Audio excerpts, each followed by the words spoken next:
Hey guys, and welcome back to the show.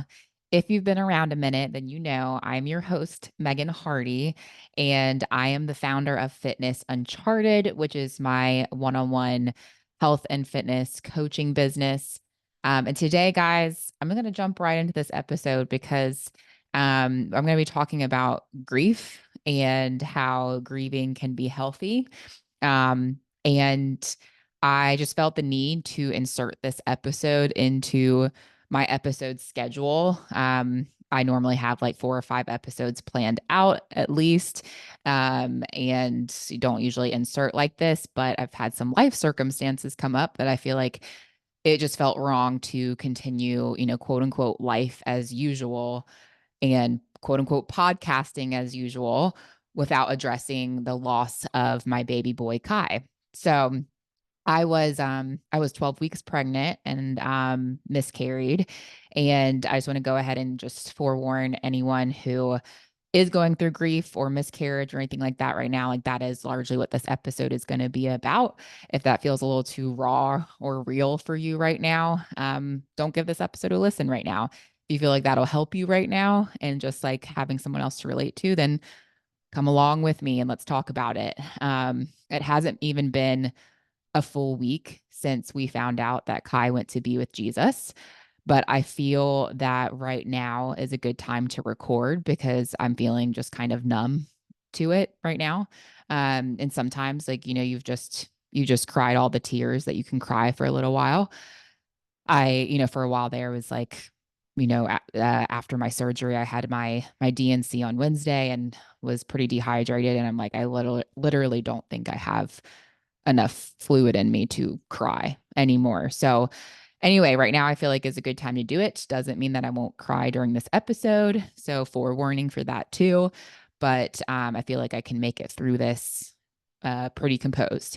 So I also want to record this episode because I recorded an interview with chiropractor Dr. Callie Womble to discuss prenatal care. And we actually recorded that episode when I was about 8 weeks pregnant, I think. I was like 7 or 8 weeks, something like that. I'll have to go back and listen to the episode to remember how far along I was. But Dr. Callie knew that she was one of the few people who knew I was pregnant because I was having all those rib issues and things like that from when I got sick and I coughed my ribs out of place. So she was helping me through that, and I was also pregnant at the same time. So she did know I was pregnant, and we talked about prenatal care and chiropractic care through your prenatal journey. So I want to be able to release that episode to you guys so you can benefit from it.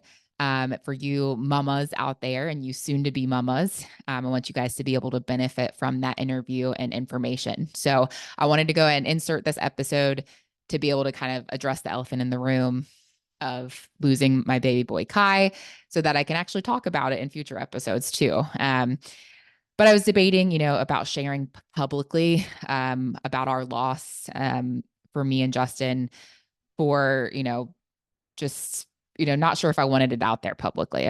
I had told, very close friends and family knew that we were pregnant, but no one else yet. We were actually going to announce this week to the public that we were pregnant this week or next week after our 12-week appointment, but that is not the way things were able to go.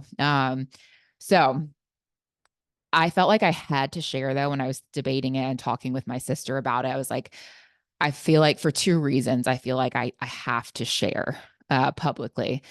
One, I feel like I can't show up authentically without sharing. And like authenticity and realness is something that's very important to me.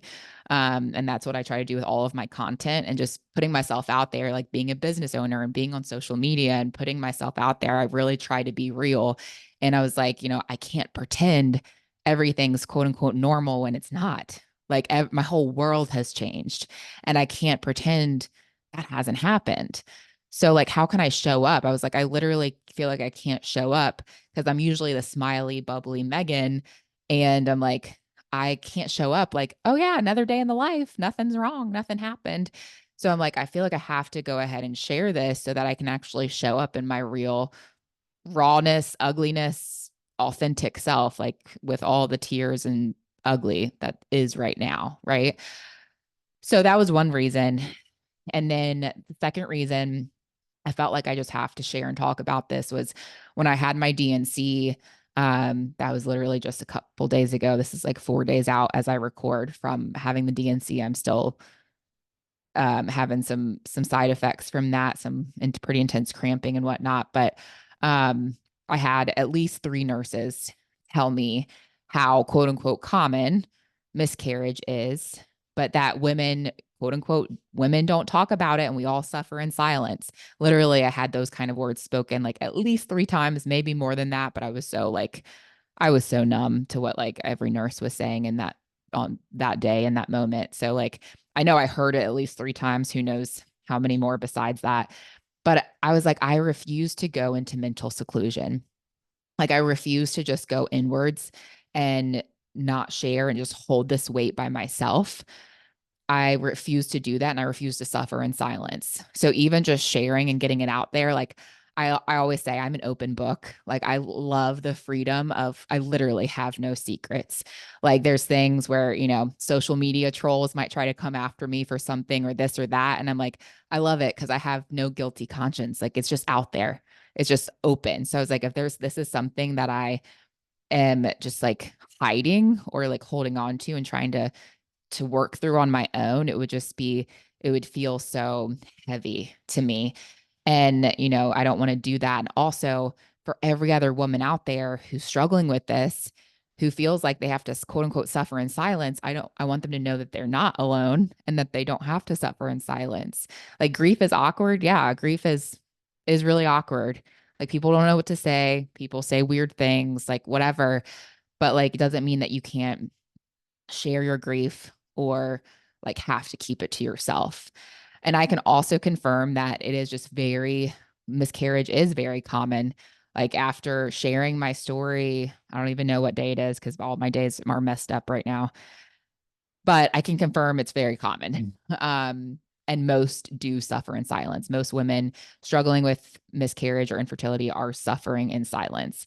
Since posting about Kai's death earlier this week, my baby boy Kai, I have had literally hundreds of women reach out to me to let me know that one, they can understand and they can also share in my pain.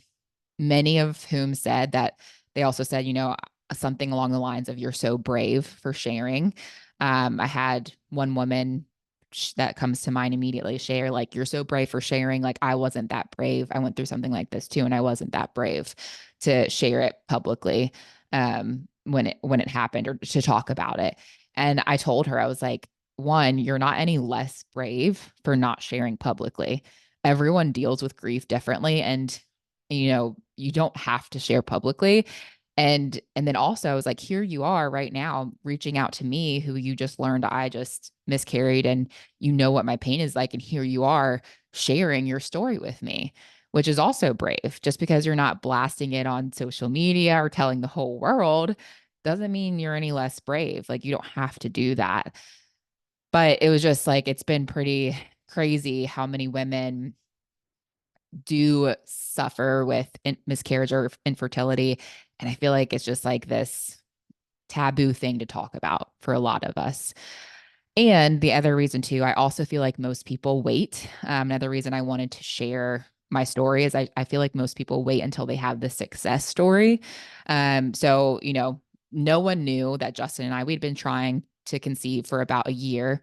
And so then it happened. And then it didn't end how we planned. Or, it hasn't ended how we had hoped. Um, but I feel like most people, they wait until they have the quote unquote success story before they share their struggles. Most women wait until they have the baby in their arms to share that they struggled with infertility or miscarriage. And that's totally okay. Like, no one has to go putting their personal life on blast, especially when people can say really cruel things, intentionally or not. Sometimes things really sting or hurt us, and the person did not intentionally mean to be cruel. But people can say some really wacko things that, you don't want to hear or don't want them to slide into your DMs to message you about. And everyone has an opinion, right? So I don't blame women for not talking about it. I truly don't. We'll talk more in just a second about some things I've learned about grief as long as I've been on this journey as of yet. But I wanted to share my loss with you guys while I'm still in the middle of the journey because I haven't reached quote unquote success yet. I don't have the success story or the baby in my arms yet, although I am believing for that in God's perfect timing.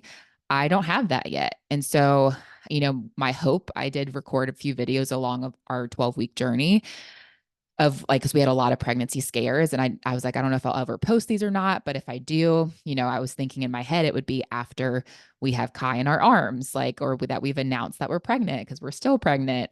And I can share that the journey hasn't been easy, but, I'm still on my happy journey. But that's not the case. I don't have baby Kai anymore. And I am again believing that we'll have our future babies and that'll happen in God's timing, but I don't know. I don't know what the future holds. And I didn't want to wait to share until I had the happy story for you guys. Like I want it to actually be in the moment, in the journey and in the hard. But on this episode, I really just wanted to address kind of that elephant in the room, if you will, because I'm sure future episodes will include moments of sadness or thoughts about Kai, because how could they not? He was a part of me and always will be. I do feel like though I can almost gaslight myself to go like, was he really real? Like, was I really pregnant? Like, was that real life? Like, my reality is completely like such a mind F of what is reality and what's not. But I do know that he was a part of me. He was inside of me and he will always forever be a part of me. And I also wanted to give just a brief overview of our pregnancy story and also some takeaways that I've learned just in the past week about grief. I am by no means a grief or bereavement expert by any means, but just some things that have even cropped up from talking with friends and family and people who've shared in their own grief. One of my friends who lost her dad unexpectedly and the things that have helped her versus not helped, coming from other people during her grief. And just like, anyway, I've had some takeaways that I want to share with you guys. And I hope this encourages you, whether you're currently going through grief or have a loved one who is grieving. I hope this helps you on your journey or kind of gives you a little bit of insight on to know how to help someone else a little bit better. But before we jump into grief, I just wanted to share really briefly, or hopefully briefly, my pregnancy story up to this point. I'll probably go into more depth, maybe in some future episode, or maybe not, if you guys even care. But my pregnancy journey was tough from the get-go. When we found out we were pregnant, we had let's see, it was like a Monday I took the pregnancy test, and that was a couple days like after my missed period. And we had about 3 or 4 days of like, yay, we're pregnant joy before I started bleeding a lot. It was like a Thursday. So we took the test Monday. I had a lot of bleeding and was passing some tissue by a Thursday. So we went in, we went to the doctor. And I thought for sure I'd already miscarried. And when we went, they were like, it's just too early on. They did an ultrasound, but I was only like 5 or 6 weeks. They were like, you could have passed the embryo, or it's just too soon to be able to see anything. So come back in 11 days. Literally, they said 11 days, come back. And if there is a viable embryo, then we'll be able to see it then. So I had to wait 11 miserable days to know whether or not I was still pregnant or if I had already miscarried. And then we go back and I'm not holding my breath. But there was an embryo there. And so sure enough, there's baby Kai. I'm like, oh my gosh, are you serious? They're like, yep, there it is. And so then we're like happy, right? That was the first round of bleeding. Then, gosh, I don't even know around what week. Then goes around my week 7 or 8, 9. I don't even know now. Gosh, but I had an active hemorrhage. And so I was just bleeding out again. Ended up going to the ER. We were there until like 4 in the morning. And I thought for sure I was having cramps, lots of blood, and thought for sure we've lost him. Like, this is definitely it. And I go and we go into the ER and the ultrasound tech. Meanwhile, they tell you, of course, that they can't tell you anything until the doctor comes, whatever. But she did share with me that she was like, I see a heartbeat. And I'm like, oh my gosh. Because I had already convinced myself that he was gone. And I was like, this is it. Like, I know it is. Like, and mentally, you're trying to prepare for the worst, hope for the best, prepare for the worst, like protective mechanism in your brain, right?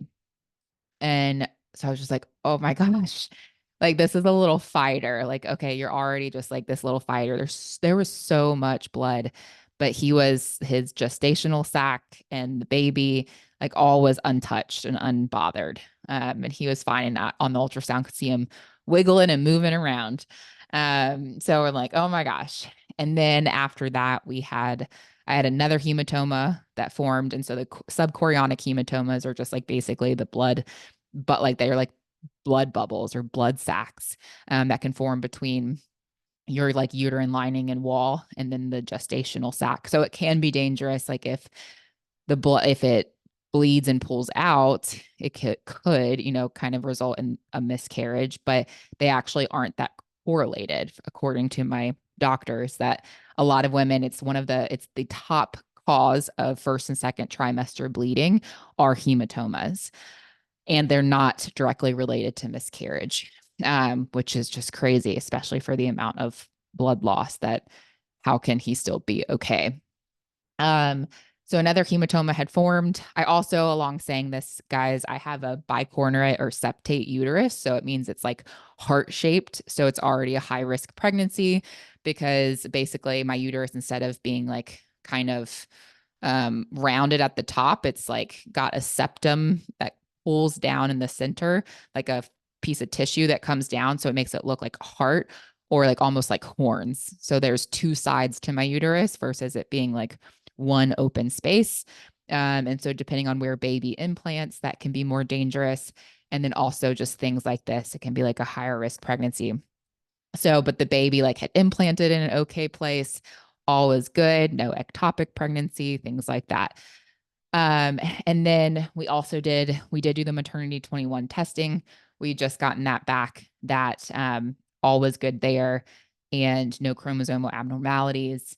You could also find out the gender, but we wanted to do a gender reveal, which we were going to do in the next week or two coming up. But then come as of when I'm recording this past like Sunday or something, what was it? Yeah.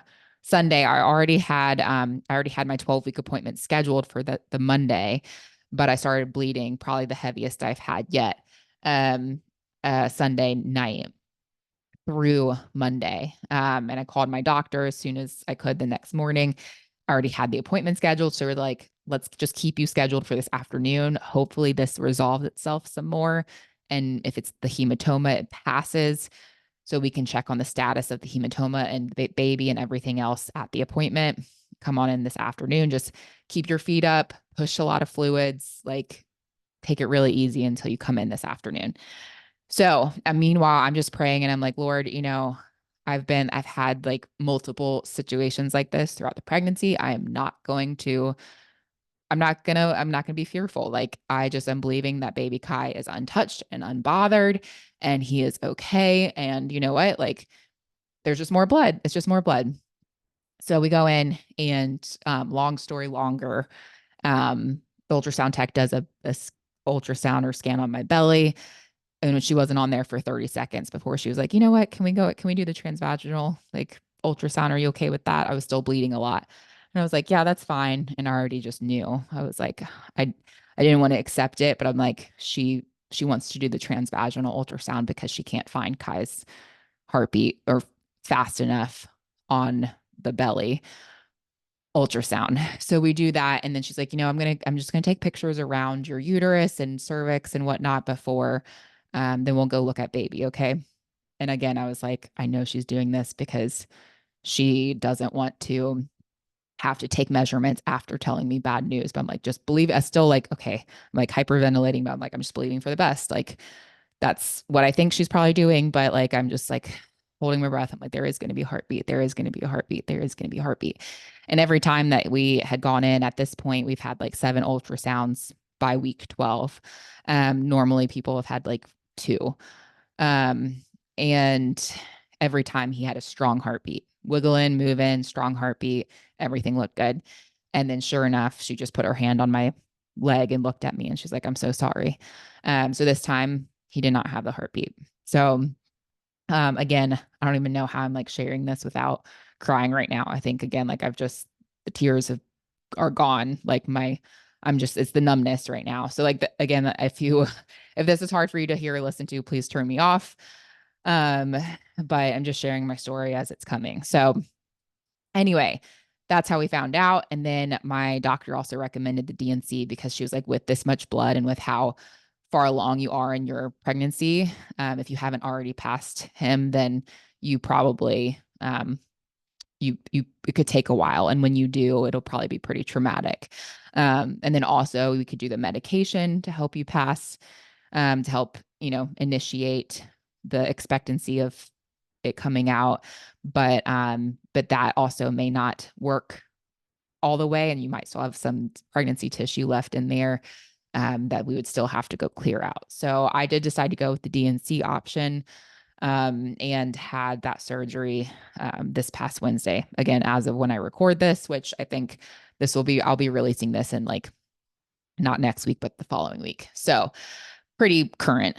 But anyway, that's my pregnancy story in a nutshell. I just share that to let you guys know where I'm at with that. But one thing that I feel like has just kept me sane is my faith. And I literally like I don't know how women go through this without God. Like I'm literally like that is my like yes, I have the support system from friends and family and all the wonderful people who have reached out. But I'm like, if I did not have God and know that he has a grander, bigger picture and plan for me and Kai and is holding my baby like for me, like I don't know how I would be right now. And the one thing for me that has been so reassuring because I'm like, Justin and like our minds have been just grasping for answers. Like we go, I'm so thankful for him. And I'm so thankful we've been able to cling to each other through this versus turning against each other or turning inward. We've just been able to like process out loud together. And our brains are just like going around in circles and circles for answers. Right.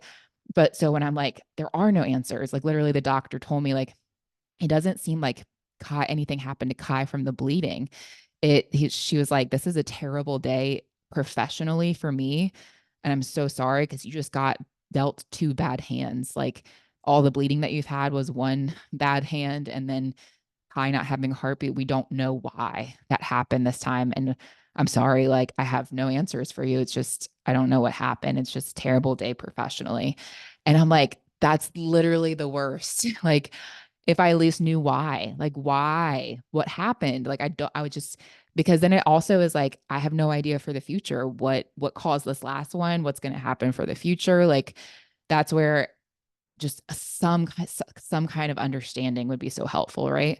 But when I don't have the answers, I realize that I have tunnel vision. We are so focused like on our our problem, like this like losing Kai, like I have tunnel vision where that's like all I can see, right? It's like this sucks for me. This is sad and that's all I can really see.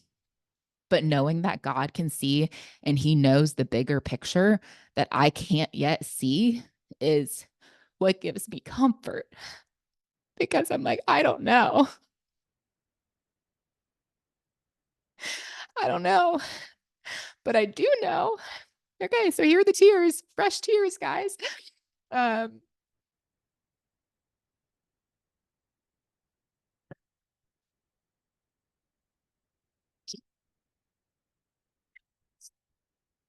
I do know he will work all things out for me,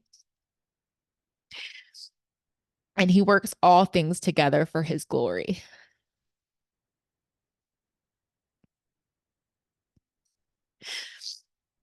I know he did not take baby Kai from me. Like, that's not something God does. I'm not mad at God. I've had people tell me that it's okay. You can be mad at God. You can be mad, whatever. And I'm like, yeah, am I mad at the like situation? Sure. More just sad. I'm sad to my core about it, but I'm not mad at God. I know that's not something. God doesn't take our loved ones away from us. Do I understand why, like, my husband's dad died of cancer last year, or my grandma died of cancer the year before that, or my dad had a heart attack. Thank God he's still with us. But I'm like, do I know why some people get miracles and some don't lose their loved ones to cancer or lose their babies? Like, why me? Like, why didn't I get the miracle? Right? Like, there's those thoughts that come up, and I'm like, I don't know. And so the I will never know. And that's actually the reassuring thing to me is that God does not inflict pain on us, but we live in a fallen world.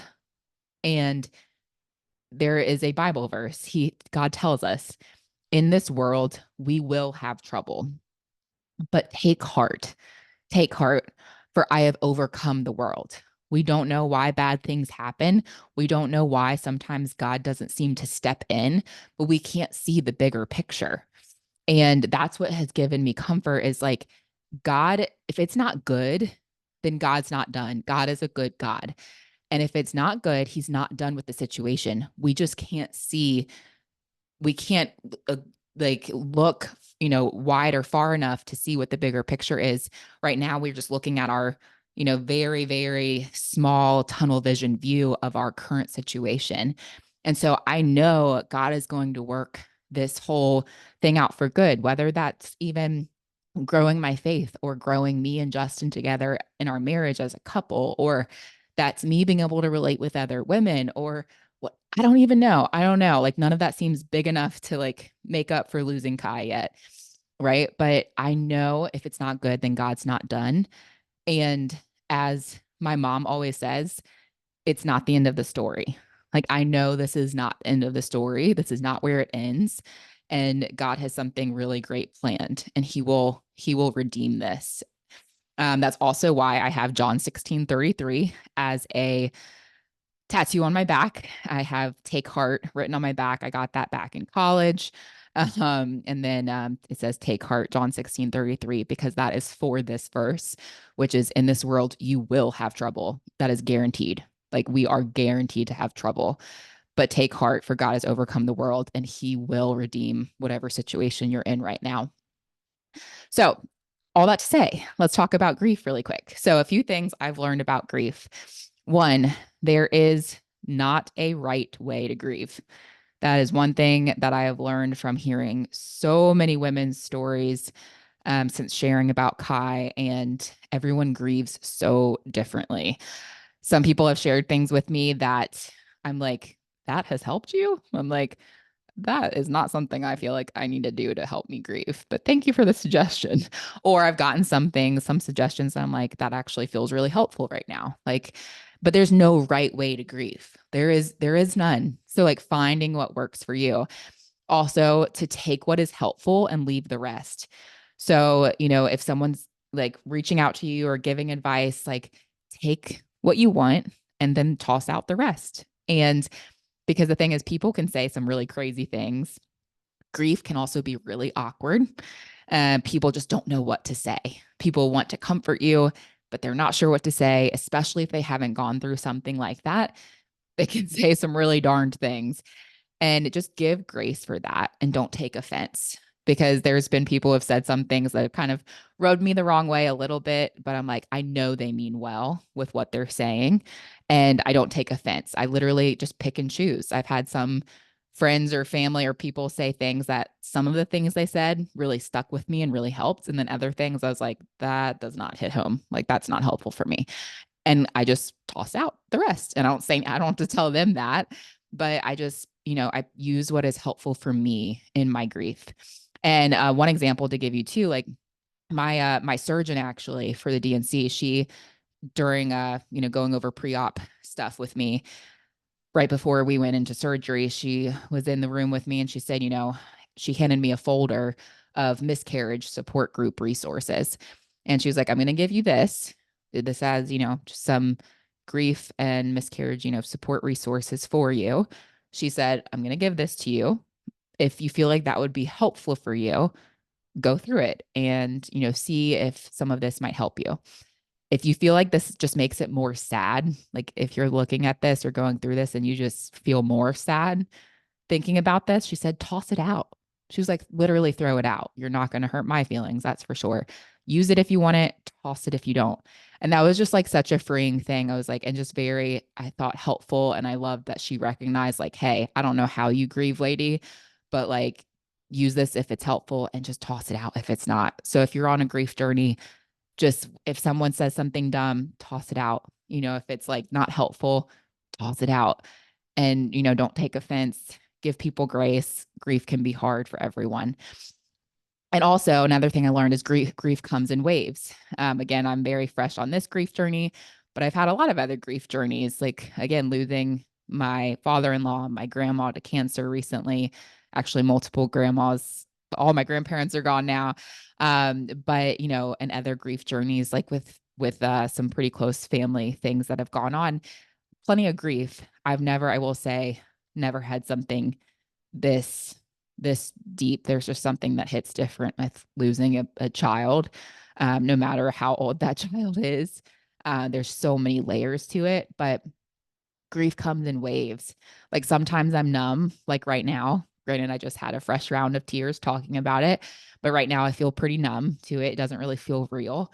And sometimes I'm feeling the pain so deeply that it's physical and visceral. Like it's so deep. I'm sad and in pain in my core. And I just want to encourage anyone, it's like feel all the feelings and know that it's okay. That whatever your feelings are, they're valid and you're allowed to feel them. So just feel the feelings. Another thing I've learned is you can't compare your grief or your journey through grief to someone else's.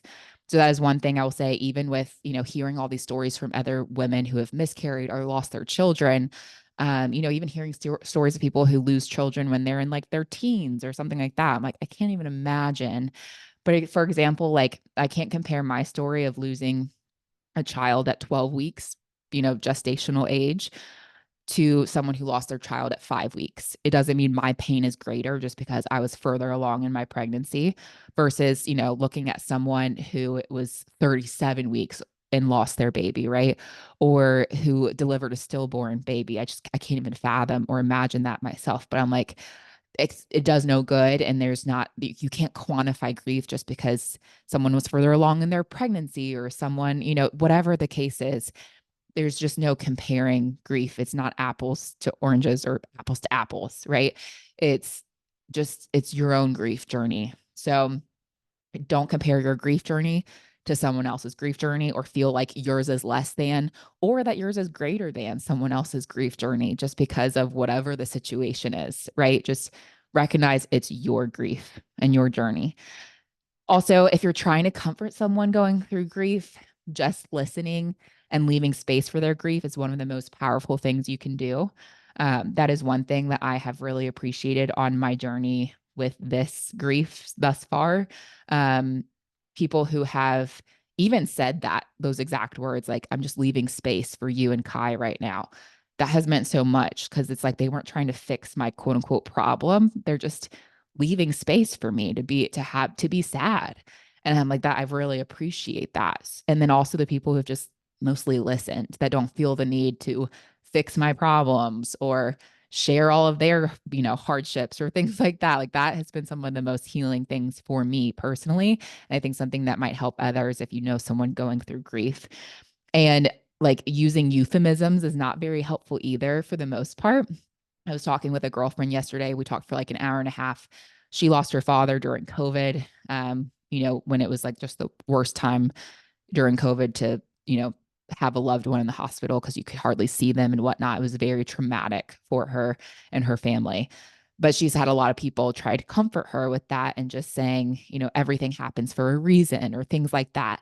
And those euphemisms, while again, like take no offense if someone says those things if you're going through grief, because they're just trying to help, just trying to comfort you. But also just know like those things usually don't help too much for most people because it's just like it almost feels like belittling your grief of like, oh, it's just meant to be or whatever. I'm like, no, it wasn't just meant to be for Kai to die or for my friend's dad to die, suddenly or whatever. It's like, no, it's just sometimes just saying or telling that person, I'm so sorry for your loss. I'm so sorry that your son died. Just acknowledging that, just acknowledging that it plain sucks without trying to make it better can really be the most helpful thing. That's what I found is like when people stop trying to sugarcoat it or stop trying to make it better. Again, people mean well. They mean so well. And so I don't take any offense personally. I know a lot of people do though, like struggling with grief, but it's like just really acknowledging like I'm so sorry for your loss, for your grief. That sucks. And I'm so sorry. Like that can really be the most helpful thing. Also, one thing that I have found, I only have like two or three more for you guys, so we'll wrap it up. But one thing that I've never thought about until going through this grief journey with Kai, but ask if you know someone going through grief, ask what the person that they lost, ask what their name was and address them by name. That has been something like with people reaching out to me and actually using Kai by name. Like, I'm so sorry that you lost baby Kai, or whatever it is. If they use Kai's name, it's just like he was a real person. He really mattered, not just the situation, not just, oh, I'm so sorry for your miscarriage or your loss, but it's like he mattered. And that matters to me so much more than I could think. And that was something that, I'm actually listening to an audiobook now. I just started it. This was shout out to my old coworker and friend Leanne for this recommendation, but that's a book called I Promise It Won't Always Hurt Like This by Claire McIntosh. And I'm listening to the audiobook version. And she said something like, a lot of people, if you say like, oh, if they know you lost a loved one, they say like, oh, how did they die or how did they pass? If you don't mind me asking, like, how did they pass? And they don't ever think to ask, like, what was their name? And it's like almost like the situation of them passing is more important than the person themselves. And again, no one means any harm by this. A lot of times people just don't know what to say or what to ask. But in thinking about it, I was like, wow, I've never thought about that. Talking to someone else going through grief, I've never thought to ask, what was their name? And now I'm like going to intentionally try to do that because I have recognized through my own journey, wow, it has meant so much to me when people have used Kai by name. So use their name. That person loved that person and wants to remember them. And so you taking the time to acknowledge their life in that way can mean a lot. And last but not least, move your body. Guys, if you're going through grief, I talked about this some on my story this week. I like had a couple days where I had like literally 800 steps. One, the day before my appointment where I was just bleeding so much and they told me just to basically lay in bed and rest. The day of my surgery, obviously activity lower, things like that. So I had a lot of days where I had already been resting and whatnot. And then one day after surgery, I was like, I know, like I was debating about getting up or sleeping in longer. And I was like, I know I have to get up. Nothing in my body wanted to. Like I've probably been closer to feeling like that depression and fatigue than ever. I was like, nothing in my body or soul wants to get up. But I know for my mental health, I have to get up and move my body. I have to get up and change my physiology because what happens is literally us just staying hunkered and crunched over and crying and curled up, laying in bed in the dark room, all those things. It doesn't actually help our mental health. Our physiology so much impacts our mental health as well. So move your body, take it easy, listen to your body too. But sometimes you have to do like, I did not feel like moving my body.